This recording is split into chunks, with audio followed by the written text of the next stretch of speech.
Right, hello folks. I was just keeping the screen muted for a little bit. You may have noticed that there's a few updates visually today, and it might be apparently causing some problems stream-wise. I am joined by my usual co-host, Cybernetic Pinkeye. Greetings and felicitations. And Ian Greer. Sorry I can't stay for long, but I thought I should at least pop in and say hi and good luck. Thank you. I appreciate you dropping by today.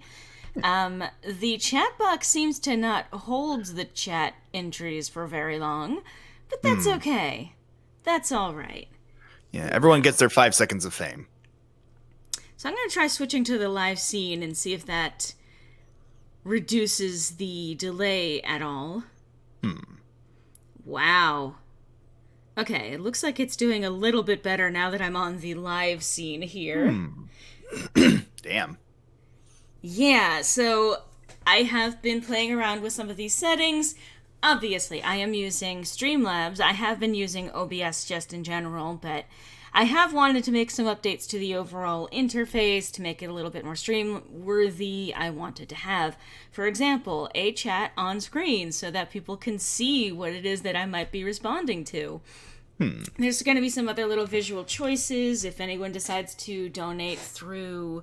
actually, I think there's actually a link in the description for the Streamlabs donation link specifically, but obviously there are additional options like the coffee.com on the screen. Or the super chats, which also will still come through for me.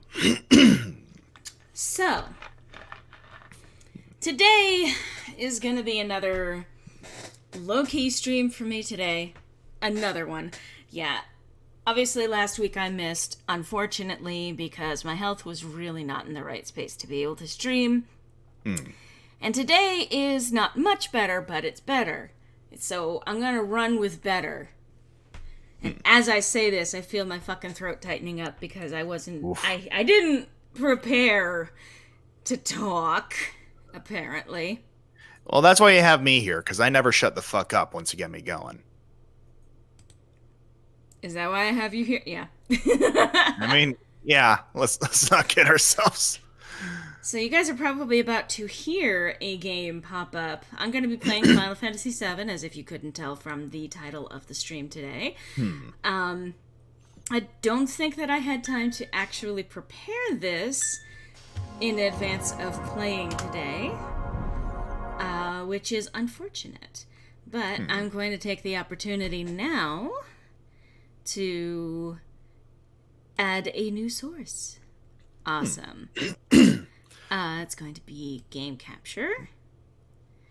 Alright. As you can tell, I am super good at the tech stuff. I am an old person, and thus I must read it all live. Hey Shikarian, welcome. Hello. Let's see, capture a specific window. Yes, that's the one I wanted to capture. That one. Okay. Yeah, I think that'll do it.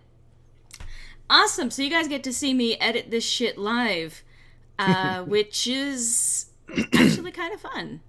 I mean, yeah. Like, we're all watching this come together. So, alright, so I believe you can see on screen the keyboard options and all of that. Okay. Sweet. I'm pretty happy with the layout. It'd be really nice. I mean, obviously there's going to be some hiccups anytime you transition to something new. There's always going to be those moments of like, ooh, oh, that didn't work. Well, I mean, again, this is a brand new thing, so in time there will be updates and stuff, like maybe a frame for gameplay or things like that. But again, like it's already looking pretty damn good. Yeah. And if this doesn't work out, then I'll see what I can do to try and transfer this over to OBS proper, but Streamlabs itself is actually much more convenient. So let's see.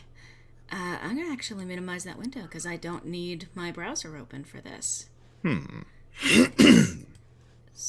Whoa, computer.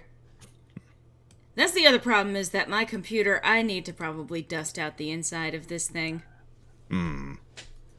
But All right. All right. I'll pull up the list if I need it. Anyway. Right. Wait. Okay, so there's the audio. All right, and I'm gonna need to share the screen with you. That'd be much appreciated. Let's see. There we go. That way you can actually read things when it's your turn to read. Yeah. Okay. Okay. So, can you see it? Yes. Can you hear it? Yes. Okay. Again, you guys get to watch me do all of this live. So, something that I actually did off camera was level up the characters just a smidge. It was not a lot. But they are now level 19 for the other two and level 21 for Cloud. Cloud is always going to have an advantage when it comes to his game level because he is a permanent party member. And he's the one that you literally start with, so he's always soaking up the experience. I will say that for as much as I can appreciate, plot armor and stuff for like the MC of an RPG, I would like to see more games experiment with like the fluidity of like character selection, like something akin to, and minor spoiler warnings, Chrono Trigger, where you don't necessarily need the main character, quote unquote, in your party. I mean, there have been, I think, some experimentation with that. I will say that this was honestly the first game that actually experienced with killing off a main cast member. You know what? That's fair. Which is one of the reasons why it ended up gaining so much infamy. Like, it was already a good game. People already loved it. It was a fantastic game as a whole. It was already on its own a fantastic game, a fantastic story, but one of the things that pushed it over the edge was, in fact, the fact that they decided to kill off a main cast character, which really hit people hard. And I'm probably going to be talking about it more when we actually get to that point in-game. I need to get back to using the fucking keyboard for moving shit around. So if I sound a little out of it today, it's just because I have had a very interesting week. Black Swordsman 89. This will be my reminder to play more Final Fantasy VII later on. Yeah, obviously, please. Yeah, I mean, whether it's the original or remake, Final Fantasy VII deserves being replayed again and again and again.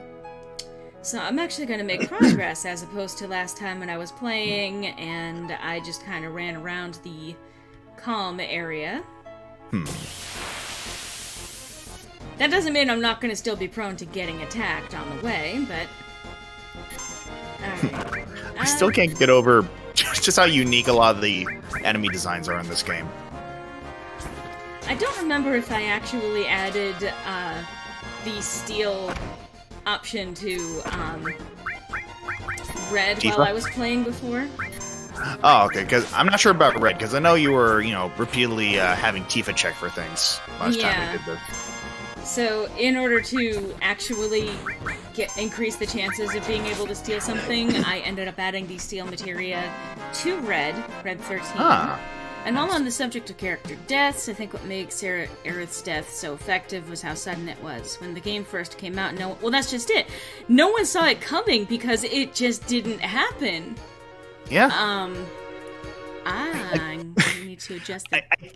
I think one of the most, and I know I've talked about this before, but I think one of the most memorable, instances of me seeing how it affected people was this one ancient video on YouTube a while back, and it was of these FF7 cosplayers, and they're talking about the events of the game, and this just suddenly the Cloud cosplayer just breaks character. I cried when she died. Yeah. I was in middle school. Sorry, I was distracted because I also noticed that the audio was a smidge on the louder side. Okay. Okay. So, here's the thing. Alright, I'm gonna get through this. Okay.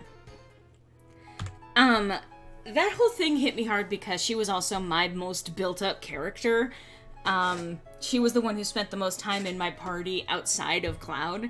So, I had her decked out with all of the best equipment, materia, all of that stuff, and you just didn't expect it. It was more than just the fact that it was so sudden. It was the fact that you don't expect that kind of thing to stick. You really don't. Oh yeah. It's just always one of those things where even if it does, like I think, again, prior to that, we did have Chrono Trigger where Chrono did actually die. Spoilers. But he came back.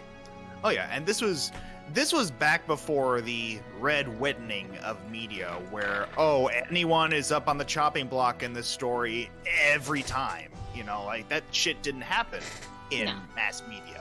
You had at least some sense of security that the characters that you were playing in a game and like their immediate surroundings, they had some sort of plot armor, but not to the extent of not being concerned for them. But like, you expected that the characters that you got introduced to early on were probably going to stay with you through the end of the game. Yeah, absolutely.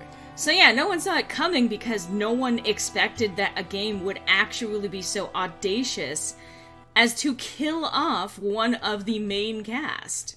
Yeah, like the good guys win. That's how it works. That was what we had all been reared to believe.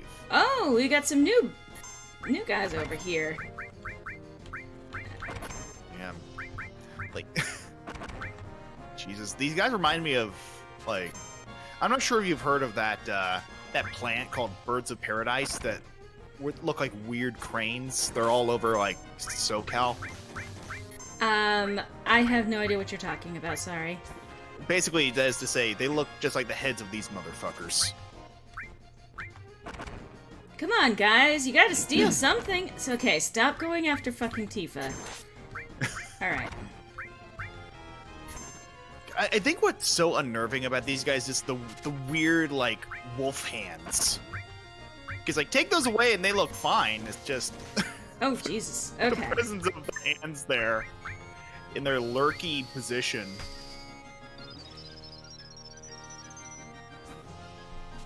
Move the fucking cursor off. Wow, guys, please.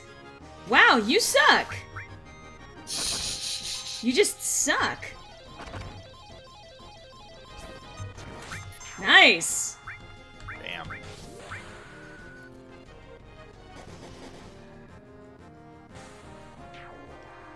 Well, that's a dead bird.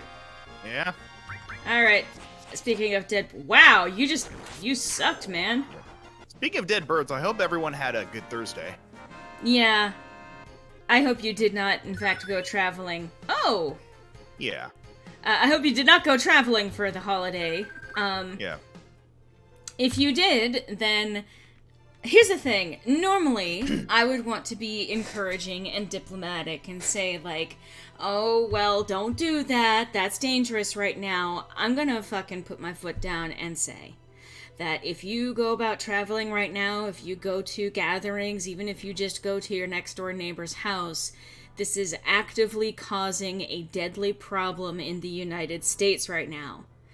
Yeah. It doesn't matter if it's just one person visiting another person, because every last one of these potential exposures grows exponentially, and that is why we are seeing massive cases, massive spikes in cases, and resultantly massive spikes in deaths, especially because hospitals are now literally at max capacity for how many people they can put in beds in their hospitals. Yeah, the holiday is problematic enough without people spreading corona like smallpox blankets. Funny you should invoke that, because the Native American community is the one that is being disproportionately affected by it. And it's basically a new form of the smallpox blankets. Yeah, funny how that works out. Yeah, I had to work that night because, Black Friday. Yeah, another thing that I don't really care for. Yeah, and you would think that with as much as prolific as online shopping has become, you would think Black Friday would have become a thing of the past, but no, just I would have hoped, I'll say that much, I would have at least hoped that Black Friday would, within our lifetimes, gone the way of the milkman, just something that's become obsolete beyond the point of occurrence, but lo and behold. I mean, I would have, preferred that instead of Black Friday, they didn't have any kind of events in their stores. But yes, so to kind of finish my thought here, or go back to it anyway, if you travel right now, a lot of people made the excuse of like, well, I mean, I only get to see these people once a year. You've only got so much time left with certain people in your life. And I'm like, okay, you want to make it shorter? Because that's how you do it. Yeah. Even if you are fine when you get on the plane to go visit your family, even if you're fine when you get in the car to go visit your family, you don't know if that family already has it, and you don't know if you're gonna pick it up on the way. And even if you think you're fine, there's a 2-week incubation period on this shit, and you can be asymptomatic until it actually fucking hits you. So there's no way to really and truly know if you are a carrier for this thing until you actually end up spreading it. And that's exactly why this thing is so dangerous, and my patience for being nice and polite and diplomatic about it has run out. Now, those of you who are in the chat right now, and those of you who are likely watching this channel, you know, at one point or another, whether you're watching this video now or later, you probably are not, in fact, guilty of this. I would like to think that y'all in my audience are, in fact, reasonable, intelligent, and compassionate enough people to not do this. But I'm putting this out there because I have been so infuriated. Because a lot of people are like, oh, well, we had to lock down for a month and it was unbearable, or, oh, you know, I don't feel like I should have to, you know, I don't want to go back to having to hide in my house. And I'm like, I have not left my house since March. People like me have not been able to leave our houses because we are most likely to actually, if we catch this, we're one of the 1 to 2% of people who will die from it.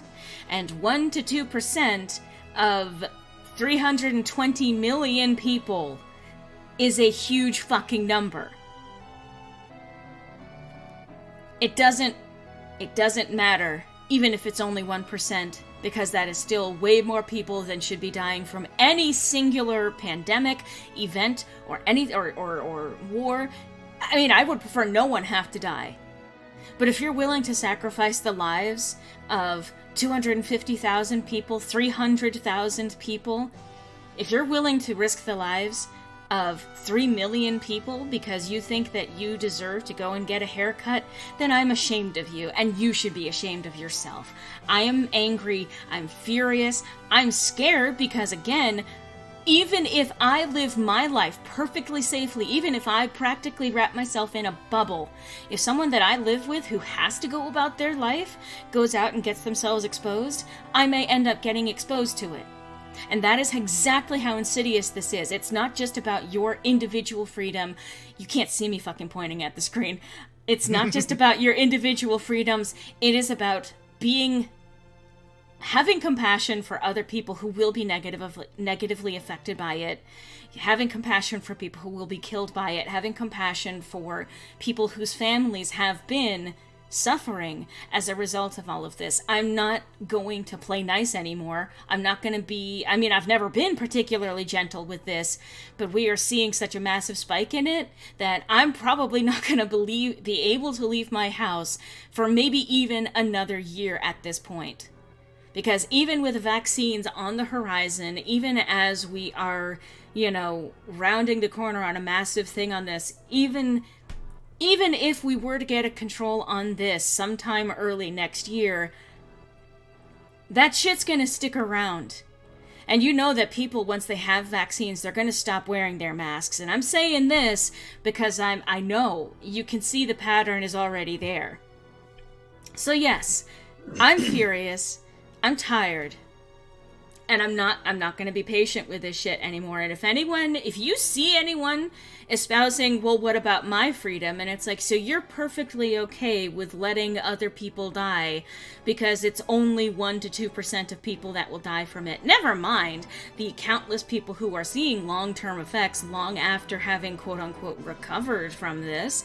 And never mind that we still don't know the really long-term effects of being exposed to this, but there's a lot of implication that it makes people more prone to strokes and other dangerous health issues, and never mind just chronic fatigue. We are literally entering a new era of multiple people who are discovering what it means to be disabled as a result of having been exposed to this virus. My patience for it is gone. If you traveled for Thanksgiving, you're part of the problem. So, TRDL, she's mad as hell and she's not going to take it anymore. I mean, yeah. And here's the part of compassion I will go back to is obviously you want to be with your family. Obviously, you want to be there with them. You want to hug them. You want to be there in person. You want to eat with them. That is all understandable. But again, the more that you do this and the more that you continue to spread this virus so that it can't get locked down, the longer people like me can never do that. You know, I only have so many years left with my parents.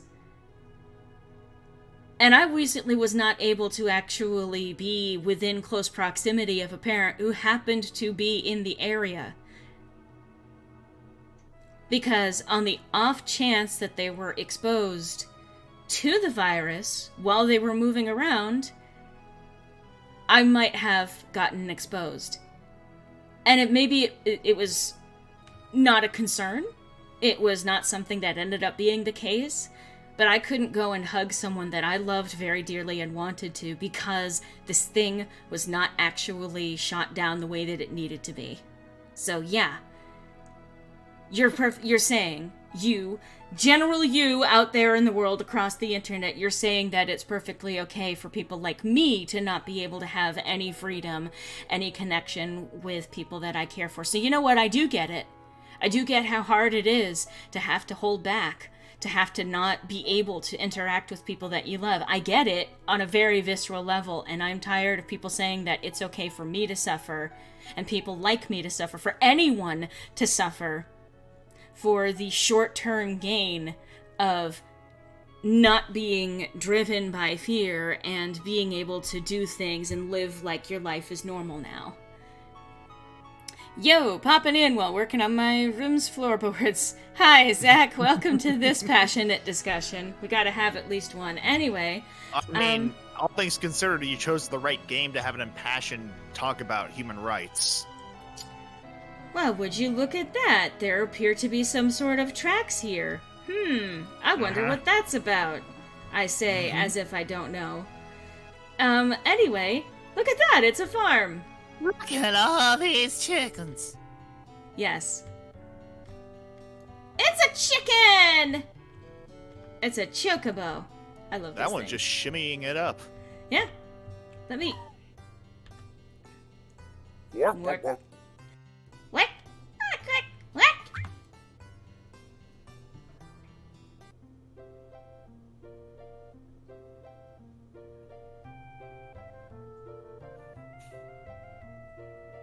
Do the Midgar shuffle. You can tell that they were trying to make the use of their new 3D Oh yeah. technology. Poultry in motion. Hello, Rubrina. What? I see you. I popped in to move. I'm laughing not because I think that was a mistake. I know that it was a typo. I'm just... I popped in move. Move what? Move what? Okay. I'm sorry. Love the layout. Thanks. As you can see that I have the new layout for this whole new screen. I may not be able to use the starting soon screen, or I may need to make some adjustments to it, but I am pretty happy with being able to put something together like this that's fairly unique. Yeah. Oh! That's right! Received Chocomog materia, the first summon materia of the game. Dance with Burb, get God. Well, I mean... Okay. Enemy skill, which I do want to have equipped. See, oddly enough, watching that dance just makes me want to watch Chicken Run.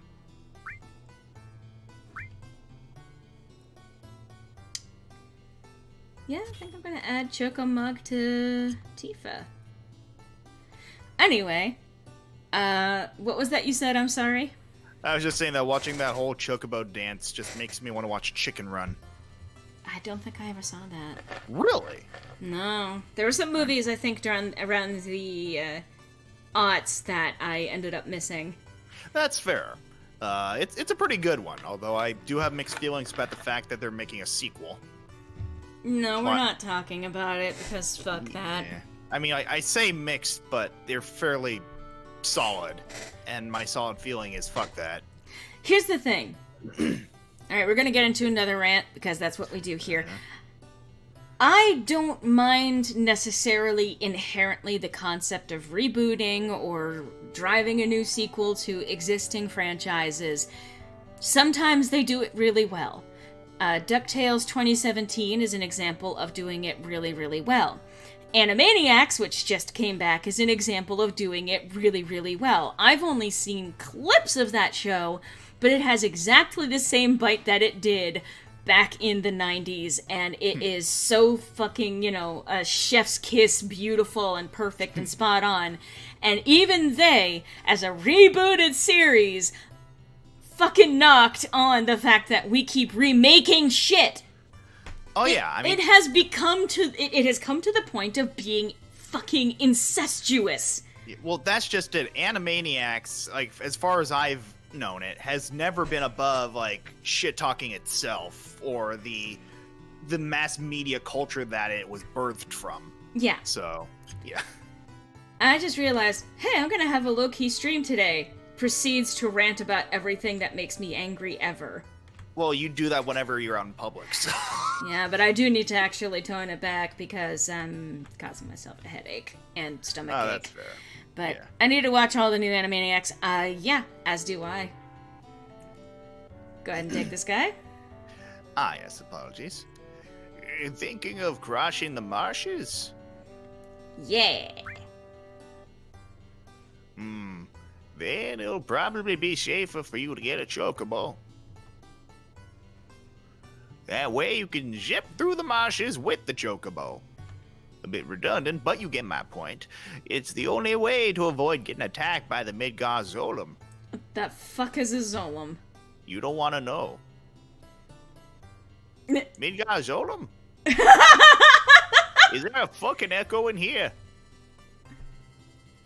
It's a serpent-like creature over 30 feet tall. 30 feet. Okay, if it's a serpent, it's not 30 feet tall, it's 30 feet long. You're right, I lied. Serpents don't have feet.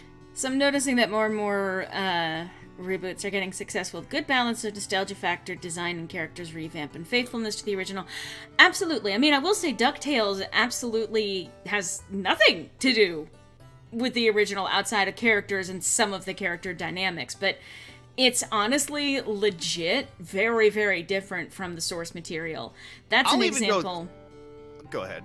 I was going to say, that's an example of improving on the source material. Yeah, I'll even go so far as to say it's less of a DuckTales reboot and more of a...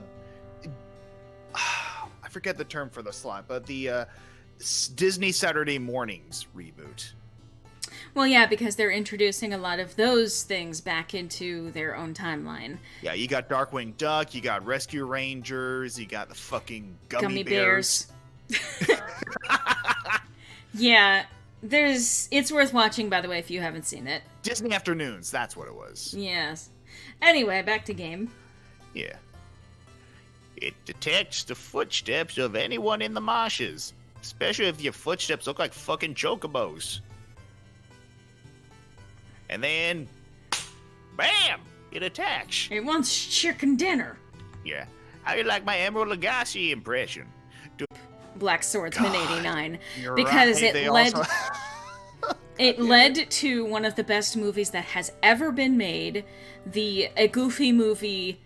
But I mean, the second one is, arguably good or bad, depending on who you ask. But the first one is absolutely a fucking masterpiece. If you do not love that movie, you're wrong. It gets surprisingly dark. Yeah, not even just surprisingly dark, but finally explored a much more serious side to Goofy than previously had been expected, so... Yeah, I will never get over that one fucking scene with Pete and Goofy in the hot tub, which sounds sketchy if you're not familiar with the movie, but trust me, that's one of the highlights of the movie. Because it really shows their dynamic as old friends, where one of them has been kind of openly hostile to the other, and just a lot of different emotional factors that are playing into that, including to some degree denial and to some degree, loyalty and faith in people that you care for. Yeah. And also, obviously an insight into what is very much an abusive relationship between Pete and Pete Jr. Yeah. But anyway, yes, Ragnar. The DuckTales is faithful to comics as well. The introduction of characters like Gladstone and Feathery Duck. Yep. Although I think Gladstone was... No. Anyway, let's go back to Chocobos. Yeah. Are we done? Okay. I'm gonna explore your house. What? Looking for an Ian? No. Go talk to my grandson. I just said I'm not good with money. Alright, I'll go talk with your fucking grandson. No, you're gonna want to go to the other farm for that. I can't go up that ladder? Aww. Max and Roxanne are absolutely cute together. Oh, yeah. Absolutely. Hi! Do you want a chocobo? It's a child! Okay, that's it. I'm taking over. Do you want a chocobo? Hey, Ash, how's it going? Give me one. You old folks are out of luck. Old folks? We're all out of chocobos. I'm taking care of the ones out there for someone else. If you really want a chocobo, you should go out and catch one. Want to know how to catch a chocobo? Oh god, he's teaching us how to catch Pokemon! Alright, everybody, that's it. Bye. It was nice meeting you. I'm gonna have to go curl up and I did not mean for that. Where are they? You see those claw prints out there? Wild chocobos will appear in those areas. But if you don't have a Chocobo Lure, they won't come out. They're very cautious by nature. Chocobo Lure?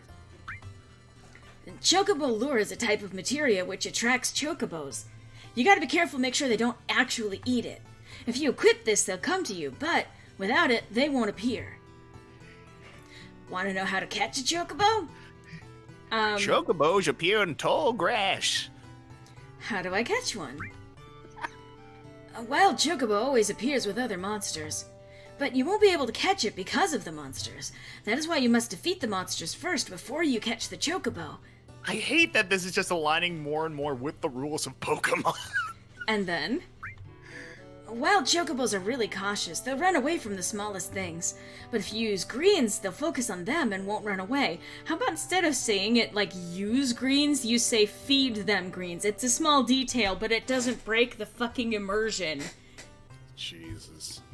Question, since you are playing Final Fantasy VII right now, I was wondering if either of you can tell me a bit about Final Fantasy VIII. I'm aware of its mixed reception among fans, and that is about... Gunblade. That's all you need to know about FF8. Excuse me?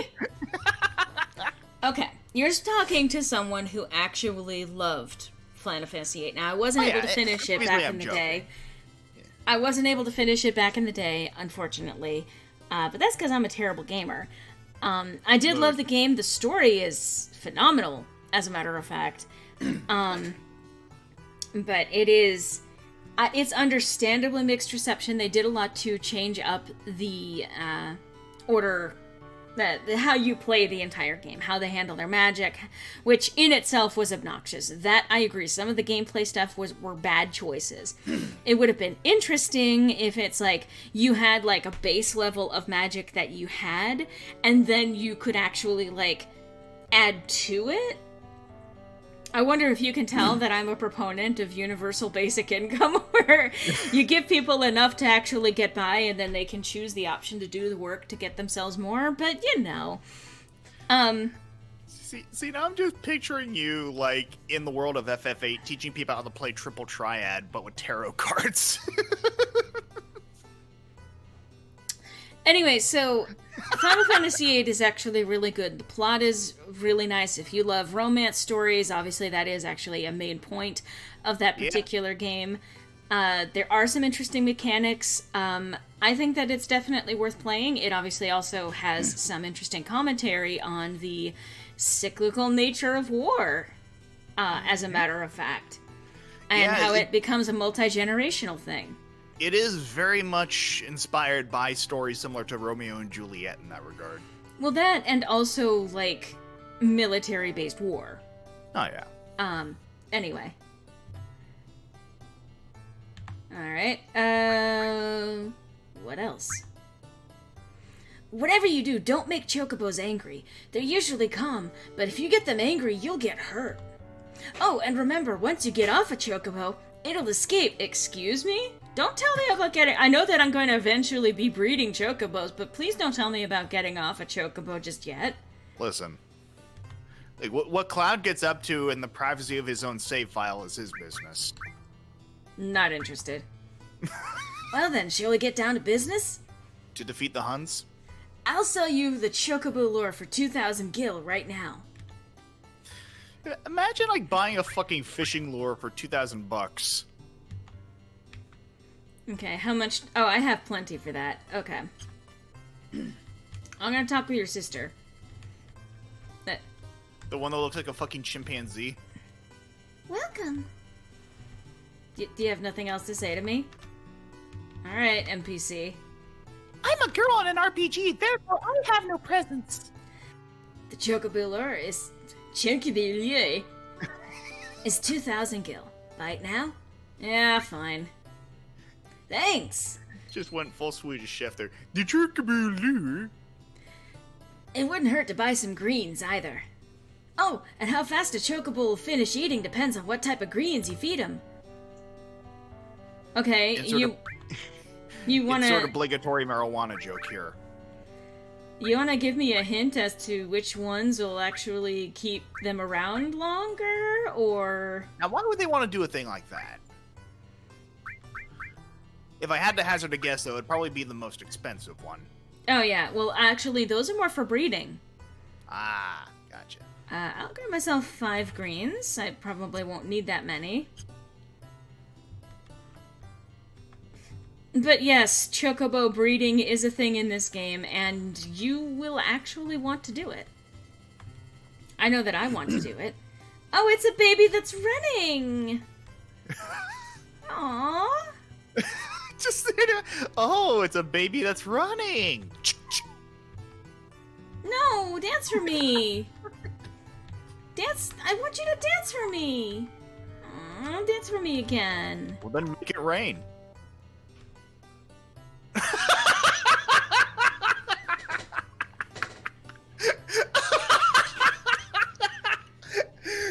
Point taken, Cloud. Point taken. If you want to catch your chocobo faster, you can buy this convenient DLC. Look, Ragnar, please don't. Tell the game. It sounds very interesting. Lucky for me on the PS1 Final Fantasy Trilogy on Switch. Or Switch? Huh. So I should be able to play it whenever I finally beat Final Fantasy VII again. Final Fantasy A, yeah. Yeah. Yeah. Yeah. Anyway. So, I am gonna do a save. Probably a good idea.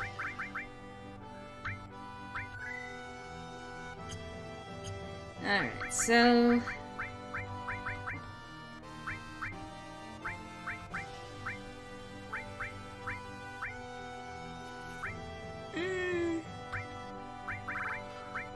Let's give our magic rocks to the dog. Quote yourself. Okay.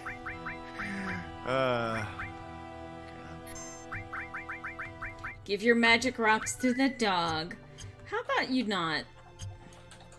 Better than grapes. Or chocolate.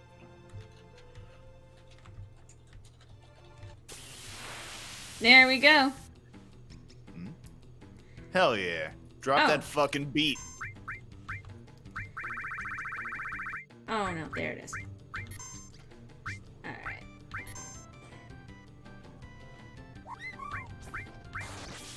I mean, it even sounds like a fucking Pokemon.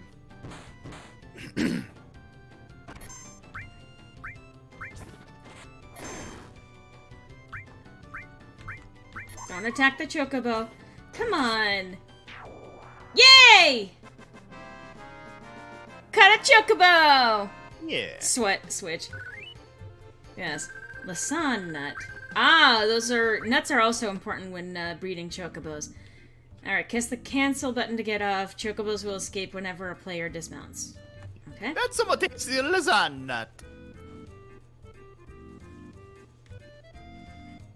I can sense your disappointment from here. So by the way, that is the Midgazolem that just fucking popped up over there. Yeah. Fucking Arbok over there. I love the idle animation. Shimmy, shimmy, shimmy, shimmy, shimmy. So here's the thing. I'm actually going to buy. So I just saved it. So I'll go back to that and I'll catch another Chocobo again. Just to give you an idea of what you're facing if you run into the Midgazolem. Because I did just save it. Ugh. I love how it bounces off the borders of the desert, like you are playing a game of Snake. So, this fucking thing. It looks like it's half xenomorph. Well.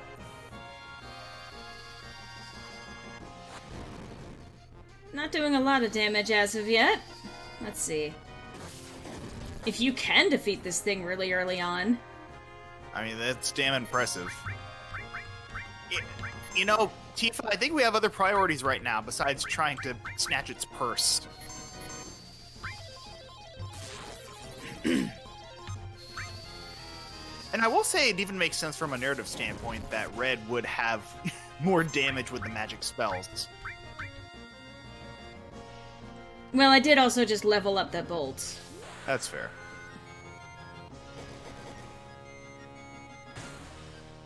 I mean, so I'm putting up a pretty decent fight, but Bye, Red. not just yet.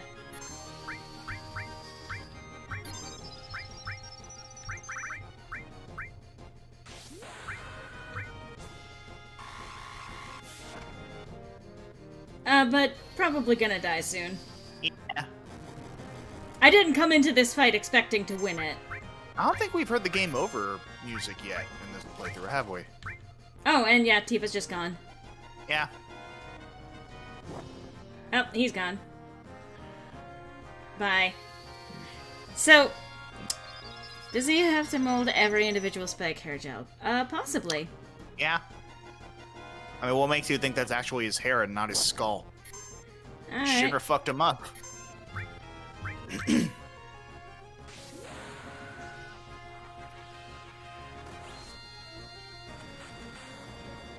Yeah, we didn't even need Sephiroth for that. Beta. Wow. The snake just called Cloud a cuck. Oh! Oh, it's fucking... Genghis. Wait. Huh. Oh, it's because Tifa was knocked away! Her chest pockets broke her fall.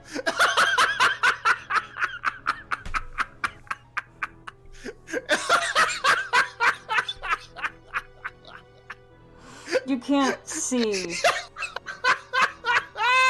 me, putting my face in my hands. Oh, it's a good time to be alive. Lauren Griffin, how are you both? Hi, Phoenix. Laura's currently dying. Yeah. You call that explosion? This is an explosion. The Sanke snake. Snake. Snake. Snake. Key. Rip. Hey, hey, hey. Breaking back and BPS. No. No, I just want to load it. Well, fine. I'm gonna play it again, but I wanted to show off what happens if you face the fucking Midgar. We're gonna play it again. Don't do that to me. I don't know why that came across as like a cross between Hermes and Obama. I mean... Alright, let's try this shit again. This time with less snake interference. Yeah. By the way, being on the Chocobo, I don't think it actually exempts you from the fucking Midgar.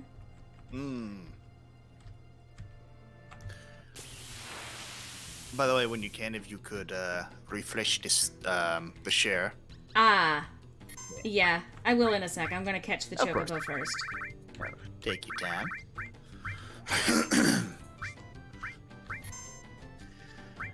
Oh, man.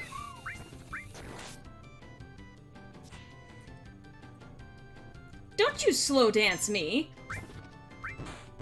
I mean, you're the one who wanted them to dance earlier. No.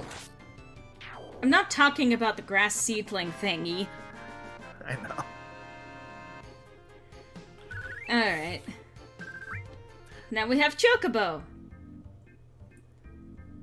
Chocobos will escape whenever a player dismounts. Now we have Nug. So, I don't think that the Chocobo is an inherent avoidance of the Midgar. It just makes you fast enough to be able to avoid him. Yeah. Alright, so there's that fucker. I don't want to run into this thing. Okay.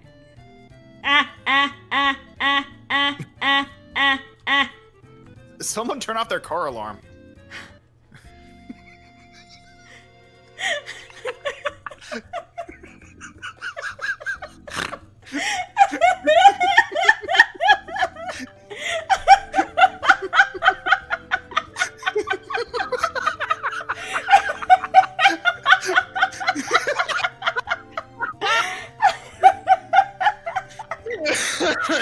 Oh.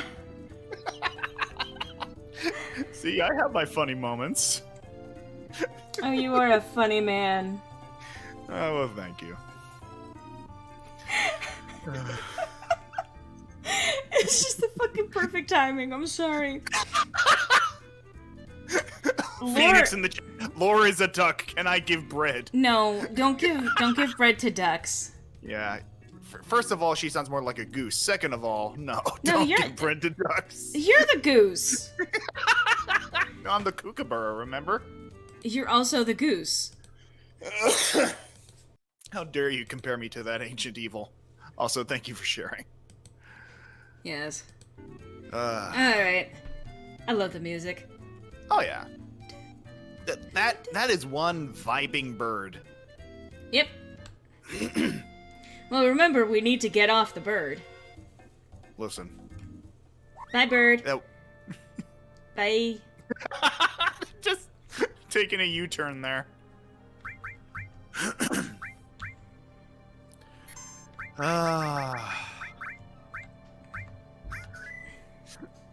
Griffin is a goose because peace isn't an option. Peace was never an option, Phoenix. Find yourself someone who looks at you opposite of how Lore looks at Griffin. You know what? That is very accurate. That is the dream. Hi, Snake. Bye, Snake. And by the way, when I say bye, Snake... Yeah? Boss, you killed a child. Amazing. So I want to say, this is another example of how this game uses gameplay. I talked about it quite a bit with the introduction of Sephiroth and the flashback and how it introduces his character. The way that they have built up Sephiroth as a character. You only hear about him at first as a great soldier, someone who is very powerful, renowned, legendary. And then you see the effects of him being at the Shinra headquarters, which is blood splattered on the wall and a massive blood trail leading through the entire building. And then you see him in a flashback where you are a helpless baby Cloud, and he is this elegant, refined killing machine who is composed and, like, you know, absolutely powerful, and then he loses his fucking mind, and you see him burning down an entire fucking town. So you see that, and now you know Sephiroth's serious business, but just in case, the game has not driven it close to you yet, has not driven it home to you about how powerful of an enemy you are facing. You run into the fucking marshes, and you fight the Midgar, and you get to that point where you literally just don't have any more choice. You cannot fight that thing. It will kill you. It will either dismiss you from the battle by sweeping you away, or it'll just kill you. And even if you manage to do significant damage to it, it then releases its fucking beta spell, which just kills you. So this is also continuing with the trend of Sephiroth just leaving his pointy objects the fuck behind. Well, to be fair, this was a tree. Yeah. It was already there. He wasn't getting rid of his own sword or anything. So, unlike the tens of other swords he's just abandoned. It's fine. Don't worry about it. Anyway, so you fight that thing and you die to it and you're like, oh shit, I don't want to.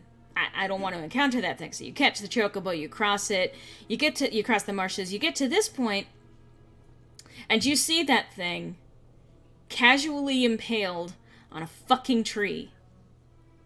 And Sephiroth is the one behind it. So now you know how powerful he is compared with you are, the way that you are right now. Unfortunately, knowing isn't even half the battle. Yeah, you have to spend a whole game to get up to the point where you can fight him. Anyway. Yeah. Did Sephiroth do this?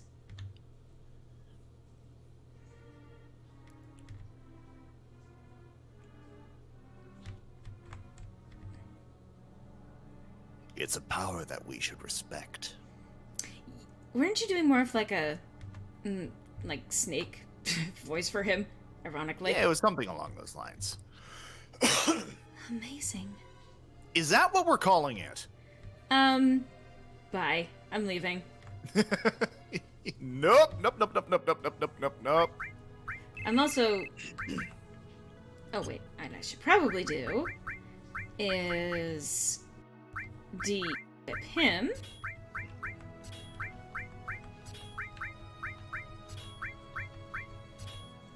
Okay. And then I'm going to call in Eris. Got them digits. Now I'm going to re-equip her. So I can do even less voice acting. I'm going to replace that with that one. Okay, so what ones does she have? She has Restore and Lightning, so she needs... Fire.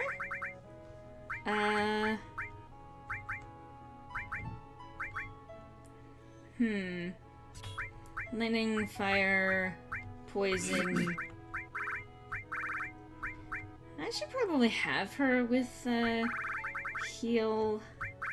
I'm sorry, I'm just going over. I mean, clearly I should equip her with a Chocobo Lure, because we need to worry about that right now. Yeah, I'm gonna drop the heal on her. See, I thought we should teach the dog how to heal. Or at the very least, roll over.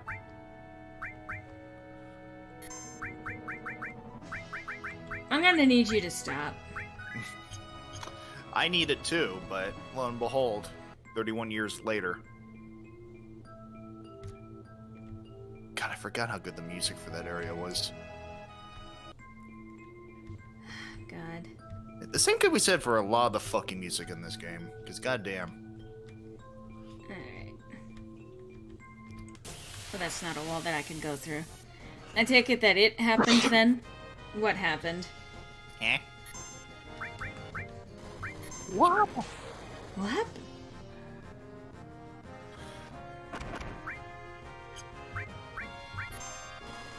Stop, don't scissor spark me. Nothing to steal. Okay.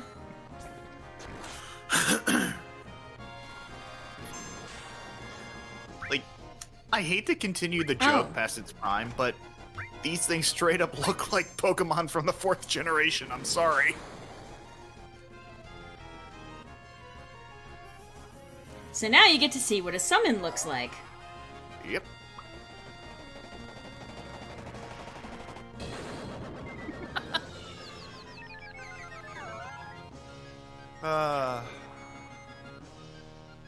Some Looney Tunes bullshit, and I love it. How do you get rid of crabs? With a bird. Griffin's voice for Red was perfect that time. I take it that it happened then. Oh, sorry, I got it wrong. One of my favorite tracks in the game would have to be Judgment Day, the music that plays in the final area right before Sephiroth. Good choice. Yeah. I'm very fond of the Eris theme. Oh, yeah. I mean, you can't really go wrong with any of the pieces on the soundtrack. I didn't mean to actually progress. Well, too bad.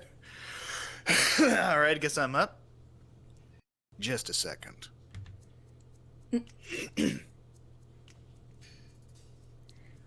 By any chance, are you...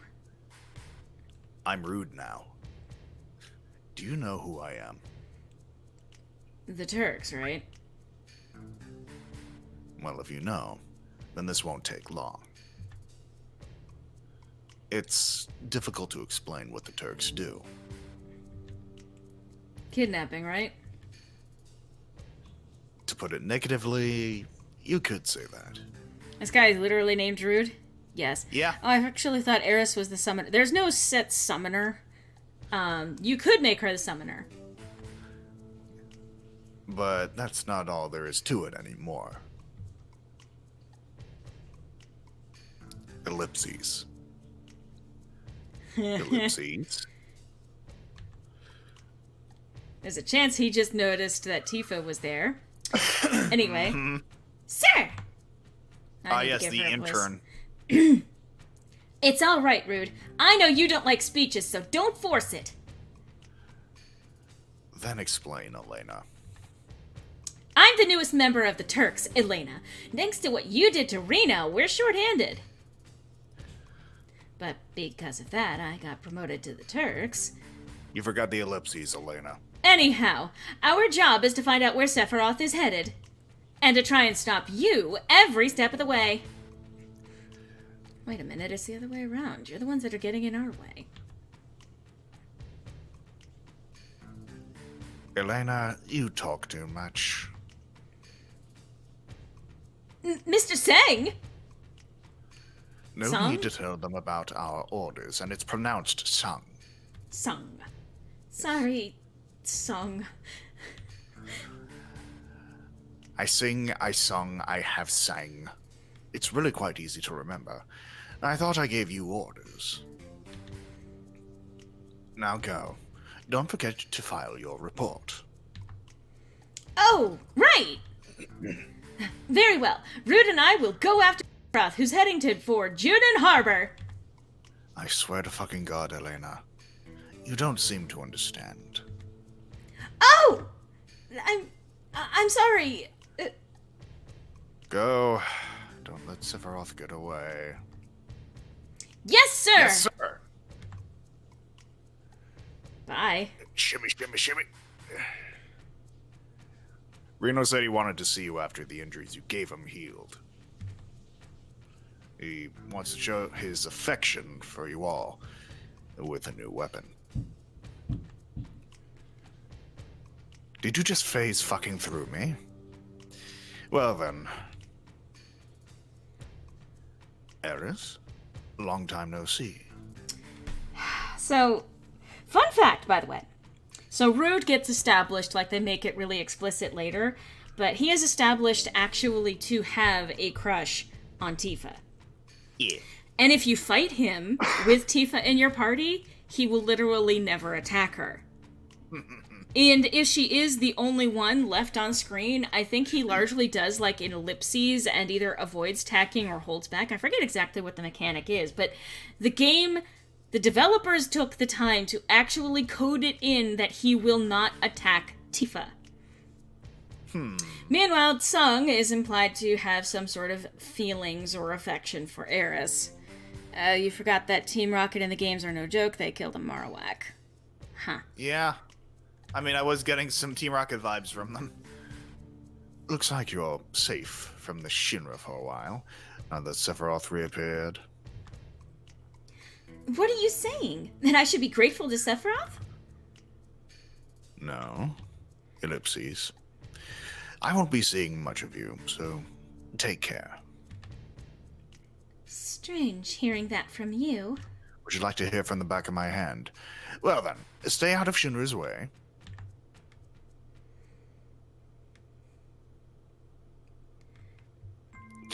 Alright, bye. Alright, I'm gonna go back, because there's a lot of stuff in this cave that I actually want to pursue. Alright, so that's a blocked way. Ah, right. Mind source. I don't remember what that does. Oh wow, really cool little detail there with Tifa. Yeah! Yeah. Oh, these fuckers. Jesus fuck. They look like fucking Ninja Turtles villains. I love it. Oh wow. God. That was really effective. And scrubbing bubbles don't fuck around.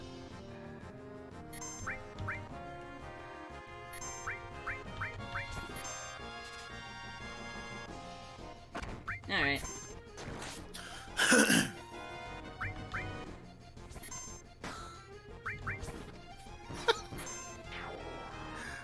I will never get over the fucking... Oh boy.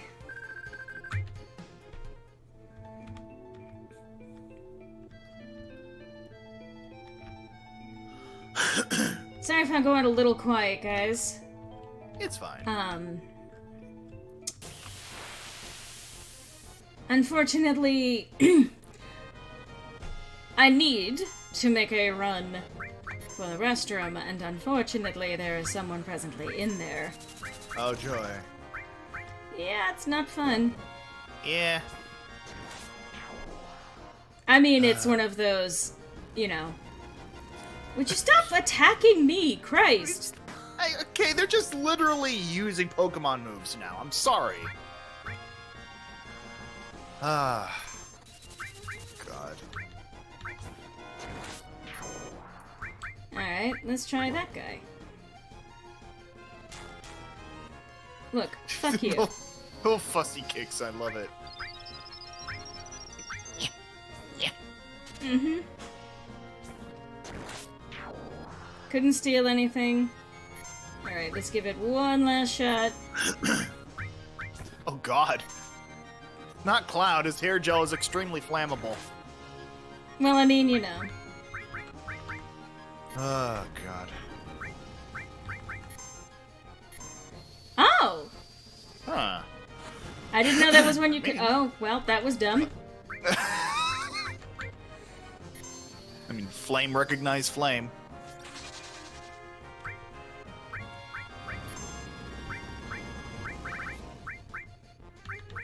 Okay. Let's see. Okay. There we go. There we go. Of all of the RPGs you have played, which would you say is your app? You know, I'll answer that question when I get back. Oh, fire leveled up. Nice. Okay. Yeah. So I'm gonna BRB. Griffin, entertain the chat, por favor. Careful what you wish for. Alright. So, while Laura's away, I suppose I'll talk about my personal experience with RPGs, because that is a valid question to bring up, because I think each of us who have at least a passing familiarity with RPGs have their own personal experiences with the genre. For me, and I apologize about keeping this joke going, but for me, literally my first exposure to RPGs, or at least as far as JRPGs are concerned, was in fact Pokemon. Specifically, I remember I was 8 years old when I got my first copy of Pokemon Red for my little lime green Game Boy Color. And that really affected the way I see gaming as a whole. Because before that, I think the majority of my gaming experience had been very action-oriented. I mean, there would come time later where I would get a little more exposure to other types of RPGs. Like I remember when I was in, I want to say junior high or high school. My best friend at the time let me borrow their copies of Final Fantasy. I want to say 3 and 5, and so I got to mess around with those a little bit on my PlayStation. And that was my first exposure to Final Fantasy.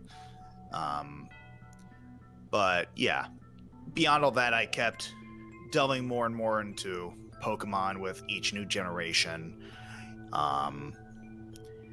And I think that's honestly, not only was it the only like RPG series I consistently kept up with, it was really the only Nintendo property I consistently kept up with.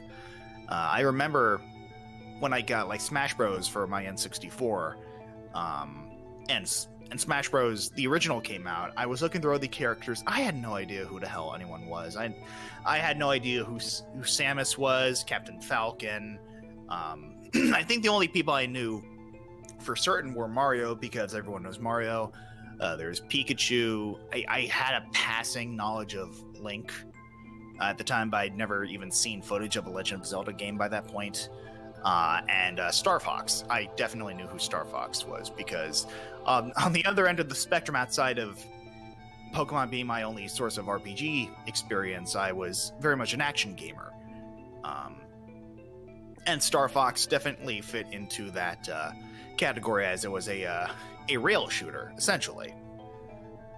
So, yeah, that's basically my earliest memory and initial exposure to RPGs as a genre, rather. Why was I pronouncing it weird there? RPG. But,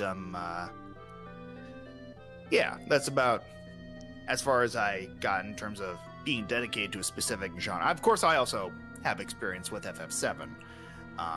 Never beat it. I think I got to the final disc, and I think the only reason I didn't beat FF7 was because I wanted to try and defeat the Ruby and Emerald weapons before I went up against Sephiroth. Mainly because I just wanted to make sure I'd be strong enough. But I remember trying again and again to try and gain access to those bosses and never being able to A, beat Emerald Weapon, and B, being able to get the right Chocobo to find Ruby Weapon in the desert. Stadium 1 and 2 were my shit. I will say, I even remember like back when they were advertising for Pokemon Stadium 1 and 2, specifically the source of advertising I was exposed to in elementary school was the bookmarks that they would give out at the elementary school library. Of course, I call it a library. It was just one small room in my shittily funded and now defunct elementary school. But yeah, they would have these Pokemon Stadium bookmarks that I would always try and get every time I went in there. And it was the same with that. I think it was also the same with Pokemon Coliseum when that was coming out on the GameCube. But yeah, I unfortunately never... well, I say never got the opportunity. I could have gotten the opportunity if I knew what they were. But I never got exposure to things like Mother or, Earthbound. Or things like Chrono Trigger, because it was anything but Pokemon, therefore it was outside my purview of interest at the time. So there was that. And again, as I grew older, I started to get more and more people like introducing me to various things. Like, as I mentioned before, I got my initial exposure to Final Fantasy through my friends in school. And as I grew older, I would find out more and more that, JRPGs are their own special thing. Of course, I still haven't played many of them. I have since been lucky enough to get myself a copy of the DS version of Chrono Trigger. I still have not gotten around to playing through that, but I definitely intend to at some point, because it is a critically acclaimed game, and I mean, if I ever have enough time, I should at least try and go through it. And I think primarily the main thing that has alienated me about RPGs as a concept has been grinding. Because even with Pokemon, for as much as I stuck with that series for as long as I did, I always hated grinding for specific, gyms and things like that. Thankfully, by Gen 5, they started finding ways to make that a little less tedious. But by Gen 6, they kind of made it a non-issue to the point of it not being challenging, I want to say. And obviously people are going to have different opinions when it comes to that, but I feel like there's definitely a balance that can be found in terms of, making your own difficulty for something. Of course, that's also where Nuzlocks come in, but that's an entirely different subject altogether. But yeah, suffice it to say, that's basically where the bulk of my experience with RPGs comes in. Hello. Welcome back. Sorry. No worries. I'm just basically telling people about my personal experience with RPGs. So I'm also just catching up on the chat. Yeah. You did great with that voice acting competition thing, Laura. Oh! Yeah. Yeah. The latest entry? Yeah. Thank you. Yeah. I wanted to play to my strengths, and one of my strengths is absolute despair. You do like strong emotions very well. Sans Undermanned. Can you try playing with Toriel's voice? Jesus. Well, I'm voice acting the characters in the game, and I don't think there are a lot of old women. If I do encounter an old woman, I'll give her Toriel's voice. Oh, yeah. How's that say? I've never played Earthbound. So, are we talking about JRPGs, by the way, when you asked of all of the RPGs? What would you say is your absolute favorite? Because JRPGs are kind of a different creature to me than your standard RPG. Yeah, I was even talking about that as well. Oh, okay. Well, JRPG would be actually kind of hard to pin down. Final Fantasy VII and Final Fantasy VI are both kind of up there. Honestly, Hello, I Alex. think... Hey, Alex! Wow, Wix! But, where was my... Yeah, I apologize. No, that's fine. Final Fantasy VI, I think, has the slight advantage over Final Fantasy VII for me. Just because the plot of that game, like, both games get to me a lot on, like, every conceivable level, but Final Fantasy VI hits me in an emotional space that, as good as Final Fantasy VII is, and that's really a massive understatement, it doesn't quite have that same level of emotional satisfaction for me, but... Which is not to say that this game is not emotionally satisfying. It absolutely is. In every inch of what this game is, it is a good fucking game. But Final Fantasy VI happens to hold a very particular spot for me. Now, if we're talking about RPGs in general, probably Dragon Age 2 with Dragon Age Origins kind of trailing behind it. I was an idiot when I was 12. Back when playing, there was a Star Fox 64 level where there was a bomb. I've turned the game off before it went off. I didn't know they'd fly away. I mean, that's mood. I ran away from every encounter back in the day. And that all paid off in Undertale, didn't it?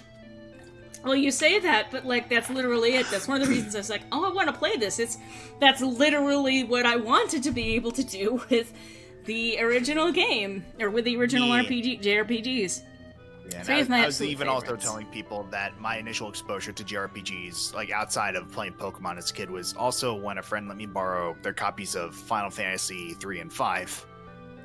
I'm sorry, Sans Underman. I'm not associated with anyone on Man on the Internet at this point. Yeah. I know that virgin voice before. Well, you must be listening to yourself. Okay, I'm teasing.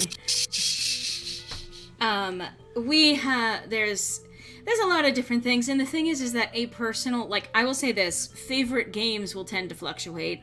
One, depending on whether or not there is a new game, a new game that's released or something like that might tip the scales, and also whatever I'm in the mood of that day. I have some games that will always be kind of, like, top for me emotionally, but, like, you know, there's going to be variations, and I will also say, even if something is my favorite, that doesn't mean that I think that it's everyone's favorite. I think that there are a lot of really good games out there that I just can't enjoy on the same level as other people, just because I'm a limited person in my gaming, and my gaming ability. But as a whole, yeah, no, there's a lot of games out there. There's such a huge swath of genres and gameplay styles, and it's not just video games. There's huge fucking catalog of games and types and styles and gameplay and all of that you can choose from. Yeah. Although it's been pretty consistent that a goal of any game, something that is considered quote-unquote gameplay, is how well you kill enemies. Which is why Undertale was so subversive. And hello, Gojira. Yes. Gojira fan, sorry. Anyway, I also wanted to apologize for running away from the computer. You know, you guys know, sometimes those of you who are long-time fans, you know that occasionally I will have to miss a stream for one reason or another, usually my health. I was feeling kind of low health. I'm feeling a little bit better today as opposed to last week, but, like... Yeah. Let's just say that my body likes to rebel. Yeah. I was just watching you sing Fallen Down on Undertale the musical. Nice voice. Thank you.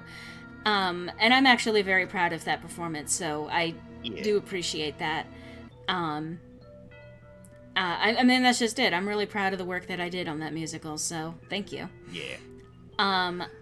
But yeah, so occasionally my health will impact me in such a way that I don't want to stream if all I'm going to do is, say, keep running away from the computer, you know, every 10, 20 minutes, which obviously that hasn't happened today. I'm just saying. There's your TMI for today. Okay, all things considered. It's not always that bad. Sometimes it's just I have to throw up. Yay, right? Chronic illness. Chronic illness. It's a Zelda! Chronic illness is a Zelda. No, it's not. Yeah, Zelda. For any new listeners, Zelda is one of Lorelei's cats. Baby girl. All of my cats are named after video game characters. Yes, we have Zelda, we have Garrus, and we have Sir Pounce. Sir Pounce-a-Lot is actually named for the cat in Dragon Age Awakening. So I'm kind of cheating with that one. I'm naming him after a video game cat. But I mean, to be fair, Garrus also has a bit of a cat face going on in game. Most of the time when I really like a game, it's because of the gameplay. Although an exception to that would have to be Silent Hill 2. Okay. That's not what I considered. It's not an RPG. That's a survival horror game.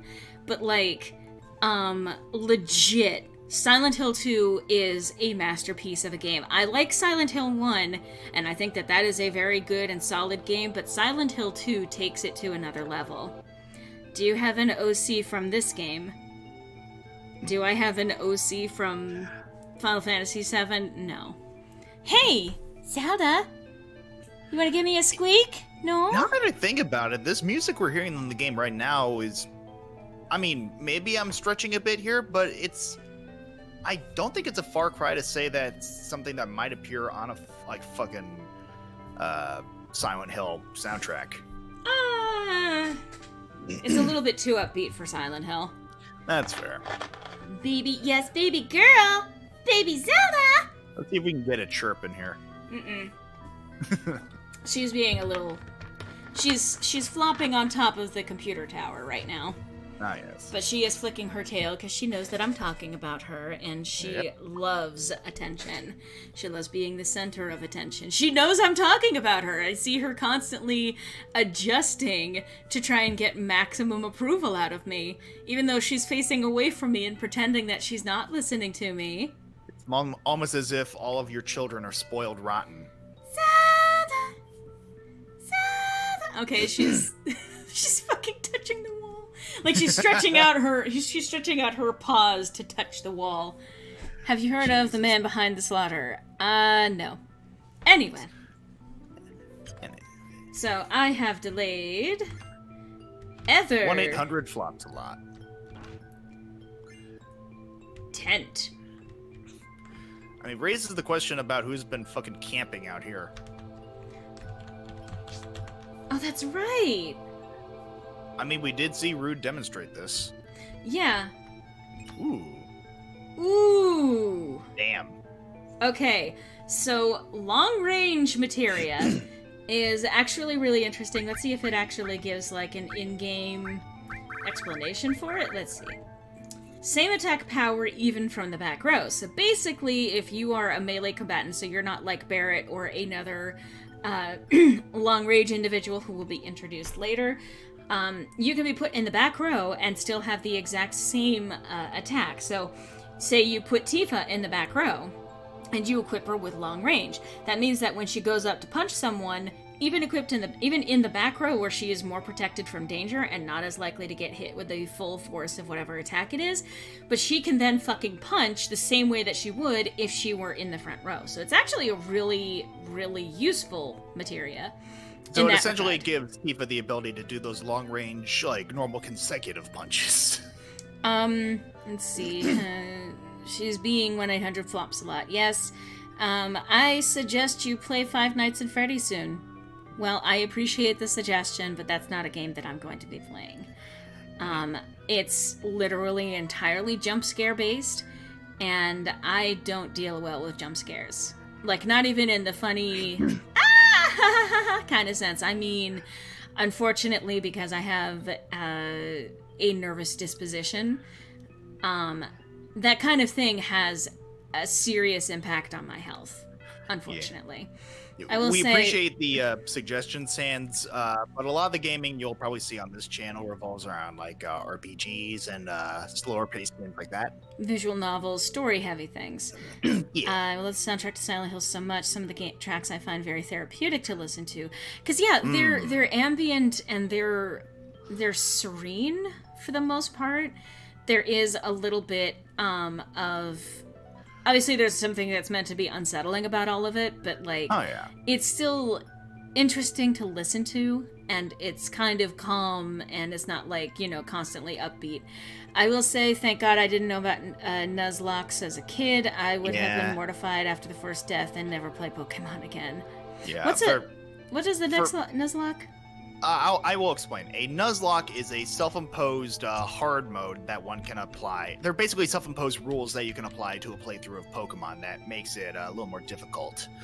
So basically, the general gist is like you can only catch the first Pokemon you can encounter on any one route, and if that Pokemon faints, you can never use it again. It is essentially dead.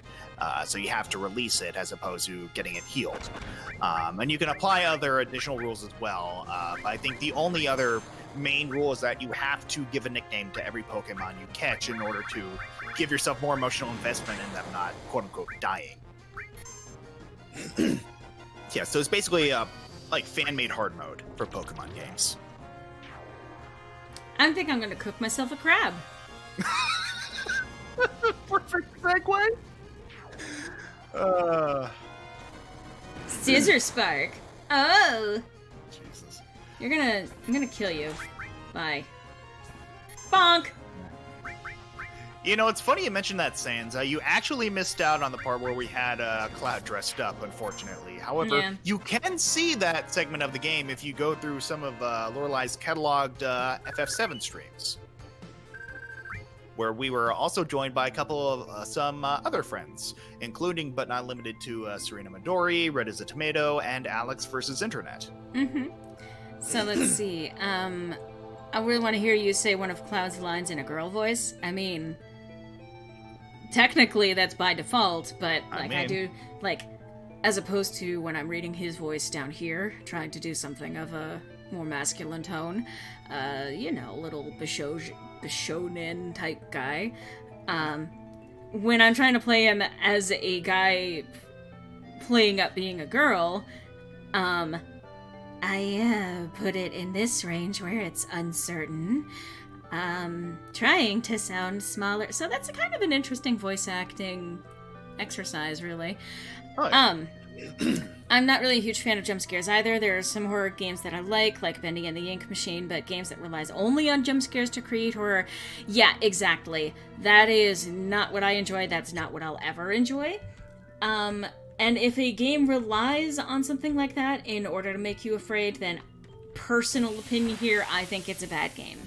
Now, that's not to say that Five Nights at Freddy's is in itself inherently 100% a bad game. It's not. It's not a good game to me. And there's a lot more going on with the Five Nights at Freddy's franchise than just the jump scares. You know, different strokes for different folks. But like, there's a lot more going on to the plot, which I actually really like. That said, unfortunately,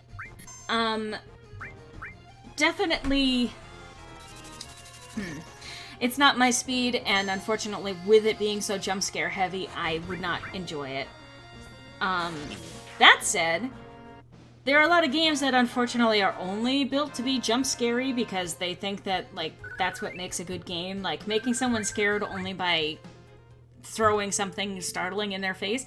That's not good. That's not a good way. The Silent Hill games are an example of the kind of horror that I like. I love stories that don't necessarily hit you in the face with something scary, but they kind of slowly build to this ambiance of something is not right. And then finally confronting you with psychological horror that kind of rocks you to your core.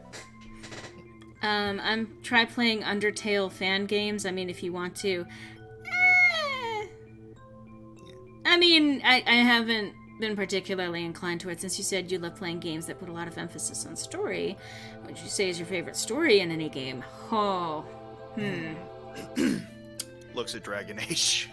I like the Dragon Age series. The third game took it a little bit out of my zone in terms of what I prefer in terms of gameplay especially, and the story suffered a little bit from the open world aspect of it. At least, again, in my opinion. Games that have the best story, at least in terms of my opinion. That is kind of hard to say. Silent Hill is a series that, I mean, I'll say this, the first 4 games especially, because those were all made by the Team Silent, that has one of the best stories, collectively, in a lot of different video games.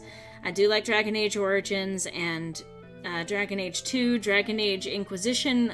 Again, it does expand on that universe, and I want to see more of that. Dragon Age 4 is going to eventually come out, and I'm going to see how that plays out. Mass Effect, the original trilogy, is in itself an excellent story. There's a lot of conflict about whether or not the third game was ever good, but I think that it was, and I like the story through all 3 games. My favorite kind of horror is the sci-fi retrofuturistic ones with the dystopia setting, like the BioShock series. Yeah, I like those too. I really appreciate dystopian, post-apocalyptic, or at least, post-apocalyptic. Like this is also a difficult question for me because, like, for as much as I can think of some games that have some really fucking excellent stories, from my personal experience, it's hard to say since the majority of games I've played aren't exactly what I would call story heavy. Yeah. I will say, sorry. No, go ahead. I think that a good story is absolutely subjective to... Oh, okay. So a good story is subjective to the game itself, honestly, because you can't really compare two different genres in terms of story to one another. I mean, sometimes there are things that manage to transcend genre, and that's important to keep in mind. But like, I think of, for example, a great example of good story in an unexpected way is Hatoful Boyfriend. Now, I will talk endlessly about that game, but what makes the story good is you don't expect a story that presents itself as romancing pigeons to hit you hard in the face, but then you get to the hurtful boyfriend route. And it hits you over the head with everything that you have learned about these characters thus far. Yeah, I was even gonna say at least in my mind, there is a difference between what qualifies as a good written story versus what qualifies as a good interactive story. Because I feel like in order for a story to work for a video game specifically, it has to have a right balance of like interactivity with the player, as well as something that works in tandem with the actual mechanics of the gameplay and you've also brought this up, like as you've pointed out, various aspects of the gameplay in FF7, for example. Because, as you mentioned before, this game takes such a unique approach to hyping up Sephiroth specifically, because it shows you all these examples of Sephiroth, kicking ass and taking names, whereas you, in comparison, are left relatively powerless. And it builds up to this ultimate confrontation with him at the end, spoilers, to the point where you actually feel like you have definitely accomplished something by defeating him. So I feel like an ideal story for a video game has to take all these things into account, not only in terms of having a good premise and interesting characters, but also conveying it in a way to where you feel like you have become a part of that story. Yeah. A good video game story is one where you feel that your participation in the story is your interaction with it in itself. Yeah. Is part of what engages you with the plot, which is one of the reasons why I really appreciated the likes of Silent Hill Shattered Memories. Another example of a game that probably would have been fine without being connected with the Silent Hill series, but the kind of story that it told, where it took into account things that you looked at, things that you dwelled on, and the choices that you made, directions that you went in, to kind of shape your experience through the game. And there are quite a few games that do that. But yeah, using the gameplay to tell the story or to influence the story, I think that is the difference between that and, say, a favorite movie or a favorite book. Because a good video game plot is where the gameplay itself helps to affect your appreciation for the story. Which is why I was saying it's subjective to Hatoful Boyfriend. You don't expect that story to hit you when the gameplay is romancing pigeons. So yeah. Final Fantasy VII, I will say the Final Fantasy series as a whole, each individual game is among some of the best plots that I've ever seen. I know that they get a little tropey, but they became tropey because they became popular and they, started a lot of the trends that we see today in video games. Oh, yeah. Final Fantasy VI is probably... And Final Fantasy VI and 7, again, are interchangeable in terms of how much... Not interchangeable, but they're both really, really up there in terms of how much I appreciate their plot. However, for example, another example of really, really, really good fucking story, and I'll say this, I have not played the third game, so that's also to bear in mind, but Danganronpa, Danganronpa 1 and 2 especially, is where that does actually have a really good story at its core, as well as a way of genuinely using the gameplay and your experiences playing the game to inform how much you enjoy the story or how much the story affects you. Yeah. like I'll even say, because initially it's not what you think it's going to be, because it presents itself as very much like a visual novel, and visual novels don't exactly have a long-standing history of having a lot of interactive options, save for branching story paths. Obviously, that's being shaken up in recent years with hybrid games that sort of find this middle road between, like, quote-unquote video game and visual novel. That being said, because Danganronpa finds that middle ground, it does an excellent job of not only telling an interesting story, but also making you feel like you have very much accomplished something by just, like, solving the mysteries laid within. And I'll say, going into it, and unfortunately this is going to be some spoilers for the game, but it has been out for a while, and it's still worth playing even when you do know something about it. The gameplay for the trials is actually really useful in itself, because it does set up a little bit of anxiety where you are playing a game. The concept of the trials being that you are trying to debate with the others to convince them of who the real killer is, and there's a lot of anxiety, and you have to kind of pull at a lot of different strings in order to get at the truth and to convince everyone else of it as well. So things like using the truth bullets to interrupt people and to be like, hold on a second, and, you know, point out something that someone may be missing, or using the evidence to discount what someone is saying. Things like piecing together in your head. So all of these little elements, but you playing the game feel the intensity and the anxiety of, if I lose, then more than just me is affected. The story is affected by the choices that I make as the protagonist. But one of the things that always gets to me in terms of storytelling also affecting you because of your interactivity with it in a video game, I think it's the 4th chapter, I think. But so the 4th chapter in the first Danganronpa game, I think it is, and of course, obviously, correct me if I'm wrong on this. The one where, unfortunately, Sakura dies. So obviously, major spoilers in that regard. And you try to figure out who it was that could have killed her. And there's all sorts of evidence, and as you go through it, and you pick up the little bits of the little bits of evidence, and you start piecing it together in the trial, and it paints a picture of a character who was genuinely trying to do right by the rest of the team, who had her flaws, running into everyone's individual paranoid fear getting the better of them, and leading to a series of physical attacks on her that she did not fight back or contest, and showing how much they hated and feared her, to the point where she decided that the best thing for everyone was to be the one to kill herself. And that's a low point in the game and in the story, because it literally is, this is what happens when you let paranoia and fear dictate your actions. You create more and more despair. You create more fear. Now, obviously, fear is an important thing for self-preservation, but if you let your self-preservation get in the way of actually finding a solution to the things that are causing you problems, then you end up hurting people a lot more. I'm about to play some Yakuza 6 in a moment, and then more Final Fantasy 7. With that said, thank you for the stream. I really enjoyed the chat. Good night. Have a good night, Black Swordsman, and thank you for jumping by today. Yeah. I found the deeper, more involved aspects of Hatoful until recently.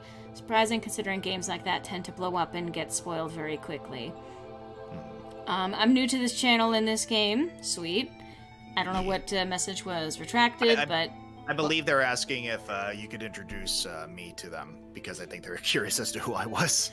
Oh, yeah, this is Cybernetic Pink Eye. He is a regular joining of my streams, and if you watch Stuff on Sirenia Studios, which you should be watching Stuff on Sirenia Studios, he's very often on that channel for one thing or another, including my currently most popular on the channel, the cover of The Other Side from The Greatest Showman. Yeah, I did have a lot of fun with that, and I appreciate you bringing me on. Yes. And there's still quite a few more things, like other song covers that we've done on the channel, and obviously there's the Ballad of Lorelei stuff, featuring our internet persona OCs in their own kind of plot. But yes, that is... You can also check out Cybernetic Pink Eye on his channel. He is a very talented individual, and he has a lot of really insightful material from his Unpopular Opinion series. Which has thus far not been particularly unpopular. Well, I mean, like, just wait for it. I've got at least one more, video before the end of the year. But this... So, yeah. So, Danganronpa, sorry. And the impact of the fourth chapter, the way that becomes a turning point in the game, is because it really does truly get to the darkest point, and not just because the actions of the team being paranoid and attacking someone who didn't really deserve it. It takes a character in that moment who is normally very sweet, like your traditional Genki girl, the upbeat, cheerful, optimistic, maybe not the smartest one, but like, someone who is always seeing the best in other people. And it drives her to the point of falsifying evidence to try and throw people off so that they get the wrong killer, which has the impact of killing everyone.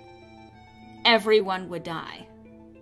And yet, you get the most cheerful character who's decided that she hates everyone else so much for what they've done that she would willingly drive them all to be killed, including herself, for the sake of what they did to her friend.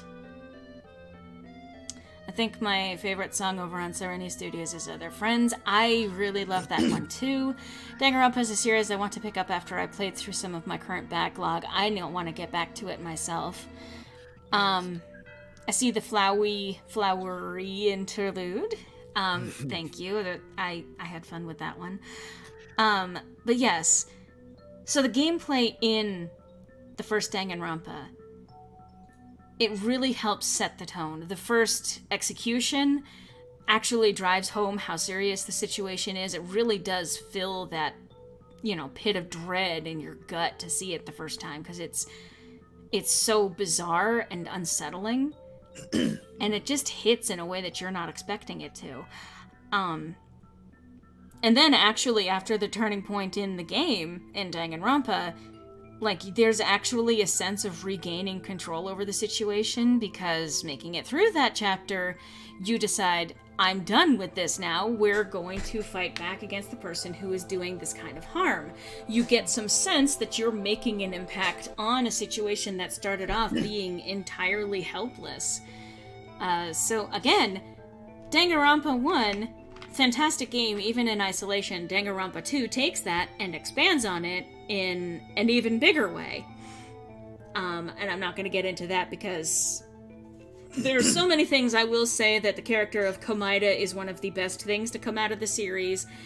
There's a reason why he keeps getting paired with fucking Sans in terms of the characters characters that broke the internet. Shut up. Yeah.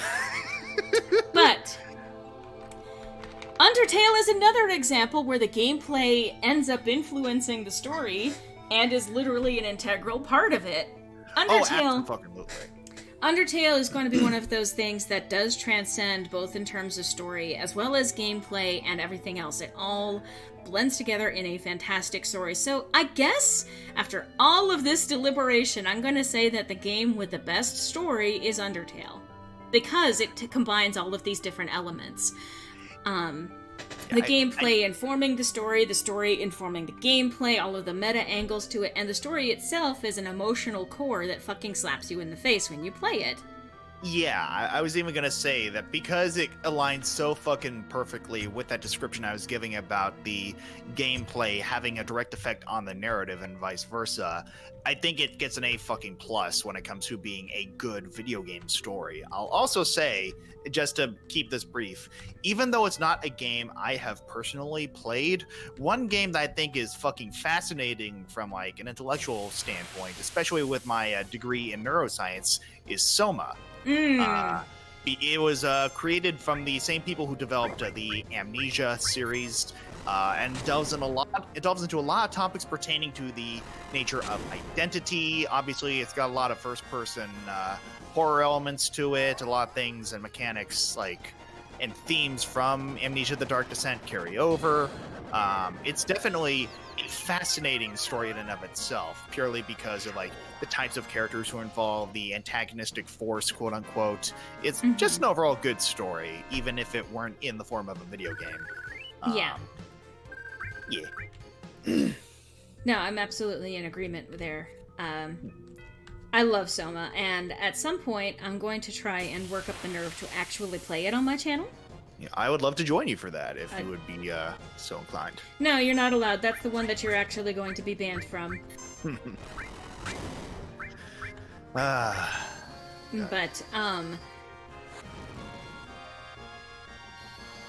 But yeah, sorry, I'm simultaneously trying to play a game and also talk with you guys. That's just it. Games are amazing, and I think that it's unfortunate that they got a reputation as being for children at some point, because they're really not. Obviously, now they have definitely entered the mainstream. They are not considered some weirdo side thing that's, they're not some weirdo side thing that only people who live in their basement play. It has very much hit the mainstream thanks to things like Madden and other games along those lines that are actually sorry. I'm also distracted because I'm trying to play a game and it's... No, you're fine.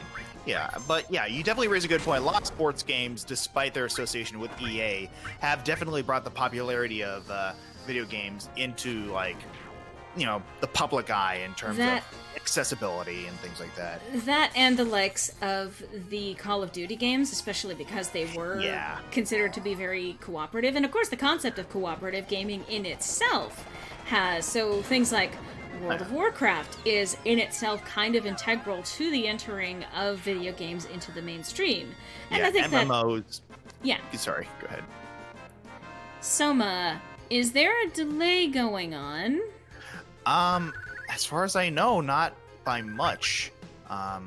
Okay.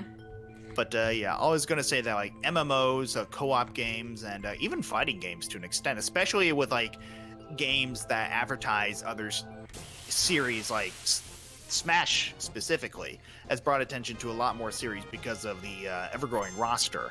And it's one of those things where, in the same sense that you've made it as a musical artist if Weird Al does a parody of your music, I feel like you've definitely made it as a video game if one of your characters makes it in Smash. Case in point, Sans' inclusion as a Mii Fighter skin, as well as Megalovania making it into Smash. Absolutely. You're fine, Rubrina. I'm sorry, I'm eating and watching at the same time, so it's fine. Obviously, I'm playing and trying to talk at the same time, and exemplifying my ability to do neither. But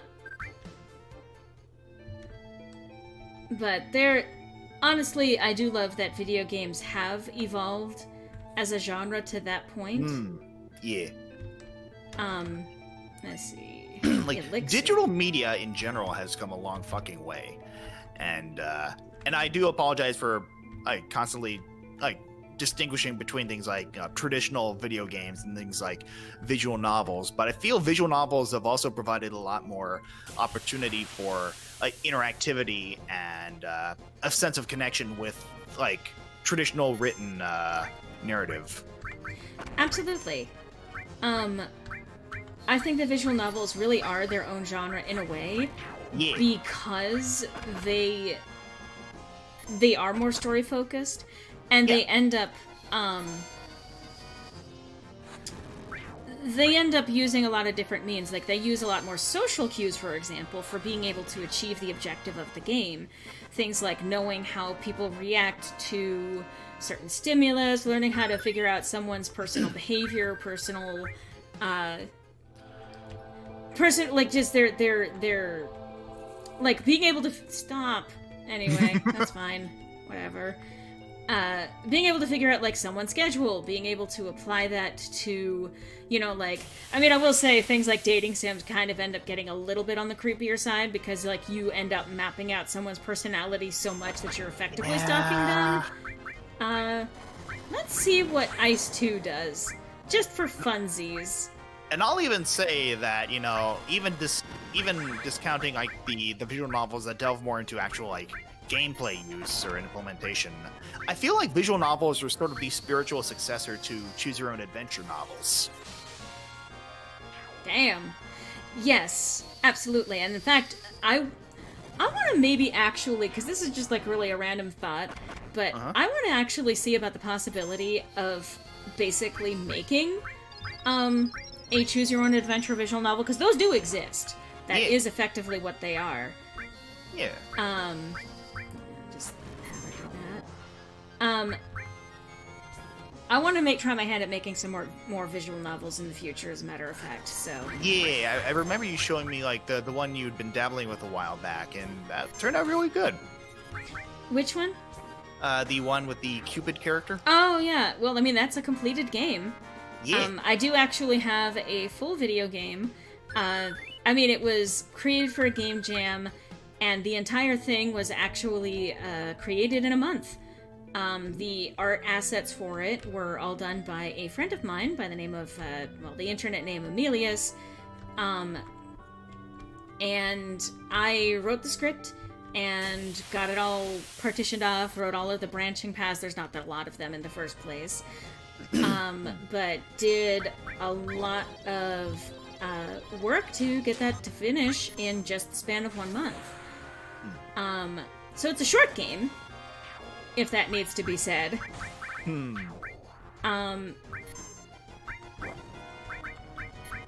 But it's a short game, but it's still a complete game.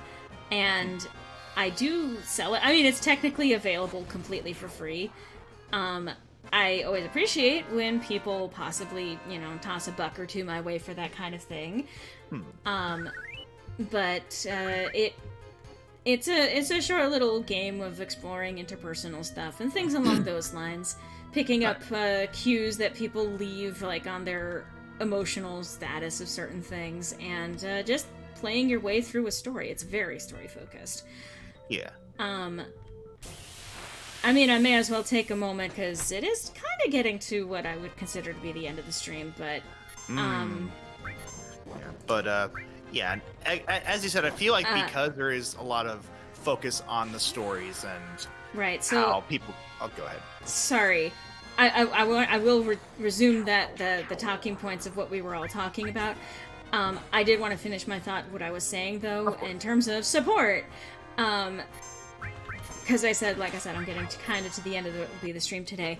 Not exactly, I'm still going to keep going. Anyway, so, you may see on screen a few different options when it comes to supporting this channel.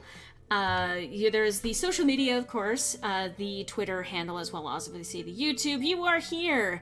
It does also show the patreon.com/mlorelei. That is basically, if you want to support the work I do here, both streaming on this channel or game-related stuff on this channel, or the stuff that I put on Sirenia Studios, the original content, song covers, the Symbolism and Lore series, which I really need to get back on the next episode for that. And that's kind of relevant to some of the stuff that we've been talking about today. But basically all of the work that I'm doing across multiple platforms, basically, if you want to chip $1 a month or so my way, I mean, again, there's no real commitment. You can probably pledge it, do 1 month, and then they're like, okay, that's it, I'm done, throw my hands up, thank you very much for the support. I always emphasize it. I try to at least mention it, because that kind of thing has literally been what's gotten me through this year, despite things having gone to hell across so many things. So that kind of support, as well as if you do like super chats during streaming like this, or if you do it through Coffee, which I technically get a larger cut of the actual donation, these various little tip jars, and I think also Streamlabs, which should be also linked in the description for this video when it goes up, or if you're watching it now. All of these different avenues end up supporting what I'm doing, helping me, you know, for things like groceries and medication and medical bills, which I have a couple of things that I need to continue trying to make payments on, which is fun. All of that stuff, I make mention of it. Obviously, everyone does the little e-begging thing where they clasp their hands and make big puppy dog eyes at the audience and be like, please help me. I try not to do that. I try to actually do stuff that people might want to throw a tip in my direction for. But that all said, none of it is a requirement for enjoying the content that I make. I'm going to be making it for free. There are some perks and exclusive things for like patrons. They get exclusive previews. They get to vote on games whenever I actually put things up to vote for what I do when I'm streaming.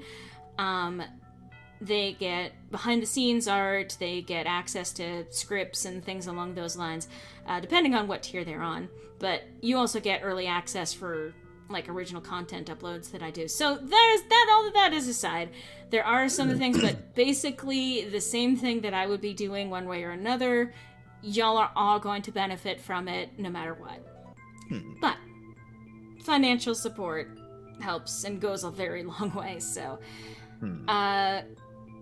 Ace Attorney and Professor Layton both gave me a big appreciation. Yes, both really good examples of using the medium of a visual novel as well as the gameplay inherent to each of those things. Yeah, I was going to say they're more of one of those like hybrid titles that sort of find the middle line between video game and visual novel. Yeah. So, I'm sorry, I did interrupt you before. I just wanted to make sure that my thought was not interrupted. Please continue with what you were saying before. It's okay, and I apologize for unintentionally cutting you off there. All I was really going to say is that because visual novels are definitely their own distinct thing, I do feel like they deserve that sort of distinction from video games. Specifically because I think, and again, and I don't mean this in any sort of malicious way, and I do apologize if that comes across that way at all, but I feel like video games and visual novels are... Well, I think that because they both have such unique approaches to like telling a story, that narrative does need to be there, especially because there are still some stigmas when it comes to video games, and there's a lot of opportunities for poking fun at things like visual novels. I feel like visual novels definitely deserve their own chance to like shine on their own and stand on their own two legs without the additional stigma of video games are for kids. Like, I don't know, Brave New World for kids? That's a book, and visual novels are essentially the next evolution of book. They are, and they're more interactive even. Also, Shikarian, getting a bigger cut out of donations is why I prefer donating on Coffee, which I will also say that I appreciate a great deal whenever you do. I also want to take a moment to say thank you, BT Dubs, for the contribution that you made this week.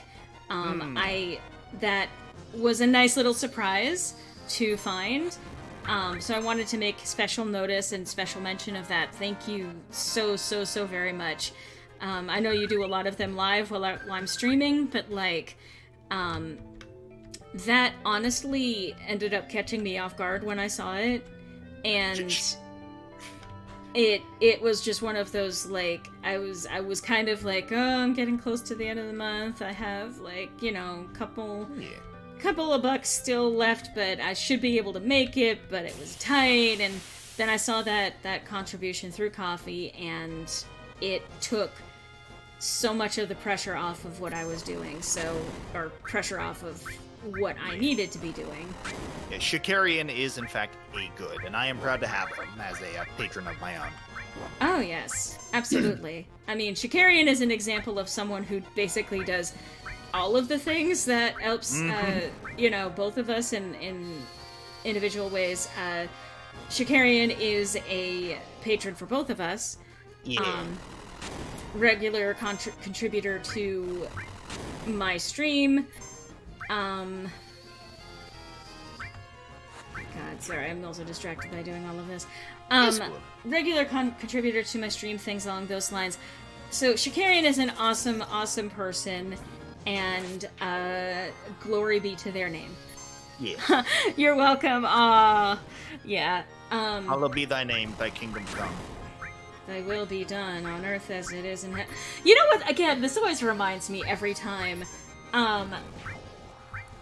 It reminds me every time because the whole what is it? The Lord's Prayer. I think it is. You would know better than me because I've never read the fucking Bible. So. It's not. I don't know that it's in the Bible. I know that it is a common practice that people of the Christian faith do. The thing is that I never really memorized it. I kind of like if I hear it, I'll know. But like offhand, I don't remember all of it, but I mentioned this because many years ago, and I'm pretty sure I've told this story on stream before too, when I was originally a Christian. I was someone who very much, held on to that. I was raised in a somewhat fundamentalist, or at least I had a fundamentalist parent. God, I just remembered what you're about to tell me.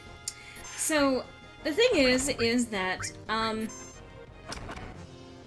I started exploring my faith at one point when I was around 17 and 18. And around when I was 18, I actually made the commitment to, change my faith. Like, it was something that I was basically already leaning towards. It was something that made sense to me, and so I informed my mother that, because I didn't want it to be a secret. I didn't want it to be, like, something I was doing behind the scenes. I didn't want it to be a shocked betrayal of like doing it behind her back and all of that. So I tried being honest, and of course her response to me was, well, you're 18, so I can't stop you, but I'm very disappointed in you. And like, awesome, I'm doing something that means something to me spiritually, and you're disappointed. Awesome. Teach me to be honest with you. Anyway. So at one point, the subject kind of came up tangentially where I was talking about various holidays or sabbats that are involved within the Wiccan faith, which I've moved into a much more generic pagan kind of faith, spirituality since then.